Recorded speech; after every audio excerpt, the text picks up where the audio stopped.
Bonjour, nous allons vous présenter notre projet, le simulateur de conduite dynamique. Nous sommes partis du constat que les jeux vidéo actuels stimulent suffisamment les sens de la vue et de l'ouïe. Nous avons alors voulu offrir au pilote un ressenti plus réel. Pour cela, on remplace la manette de jeu vidéo par un volant à retour de force et des pédales. Pour faire ressentir les accélérations subies par le véhicule, nous avons créé une plateforme dynamique permettant d'incliner l'assise du pilote. Dans la simulation, lorsque la voiture accélère, freine ou tourne, le pilote est incliné et perçoit alors une accélération similaire à un conducteur dans un véritable véhicule, grâce au système vestibulaire de son oreille interne et à ses muscles, phénomène que l'on appelle proprioception. Nous avons réalisé une expérience avec une vingtaine de personnes et avons constaté que l'angle ressenti par le pilote était bien supérieur à celui auquel il était réellement incliné. Le système procure donc de fortes sensations par rapport aux réelles inclinaisons. Afin de savoir comment organiser notre projet et les critères auxquels nous voulions répondre, nous avons réalisé une analyse fonctionnelle du système et avons organisé le projet en 3 parties. L'acquisition des valeurs de la rotation du volant et de la position des pédales, la gestion du retour de force dans le volant et la variation de l'assiette du siège. Pour ces 3 parties, un cahier des charges fonctionnel a été établi. À partir d'ici, nous détaillerons la démarche d'ingénieur appliquée à une seule des 3 parties de notre projet, la plateforme dynamique. Ainsi, on désire pouvoir incliner un pilote de 90 kg maximum, d'au moins 30 degrés par axe et à une vitesse de 30 degrés par seconde. Pour ce faire, nous avons choisi la solution technique représentée par ce schéma cinématique.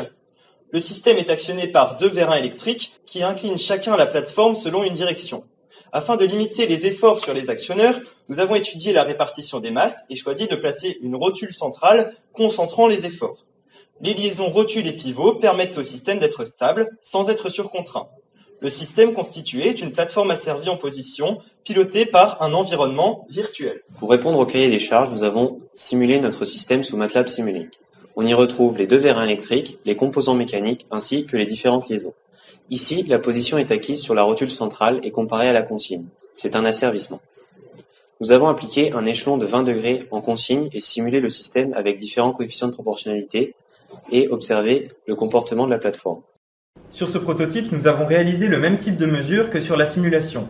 Le capteur de position est constitué d'un accéléromètre I2C connecté à une carte Arduino. Les vérins électriques sont pilotés en PWM avec un pont en H de forte puissance et une carte Arduino.